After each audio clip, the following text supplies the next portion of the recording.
sénégalais du far mukk ak xel maanaam du far mukk far bi mu far ak nit ki mu ànd ci xelam bu faree ak yow loo def mu ne baax na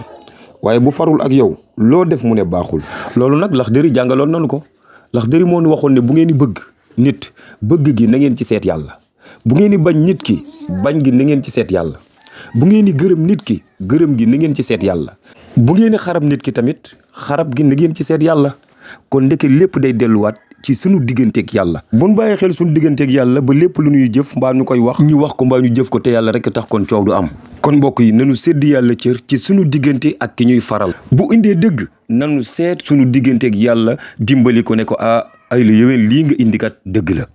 bu indee lu dul dëgg nanu seet sunu digganteeg yàlla ne ko ay la yowén yow la nu àndal di waaye lii nga indi nag du dëgg.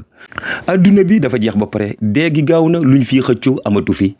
kon mbir mi li koy réglé mooy lépp looy wax bala nga koy wax nga seet ci sa digganteeg yàlla lépp loo nar a def bala nga koy def nga seet ci sa digganteeg yàlla. ñun ñëpp buñ àndee maase bàyyi lii xel kon coow du am xeex du am xuloo du am yàqu du am kon mbokk yi lu ñuy def ak lu ñuy wax nañ ci bàyyi xel suñu digganteeg yàlla ndax loolu rek moo mën a réglé mbir mi. Sëñ Omar Faye mu Seydina Muhammad sallallahu alayhi wa sallam yàlla nu yàlla niital yoon te musal ñu ci noonu ba beneen yoon nu wax leneen lu am njëriñ incha allahu.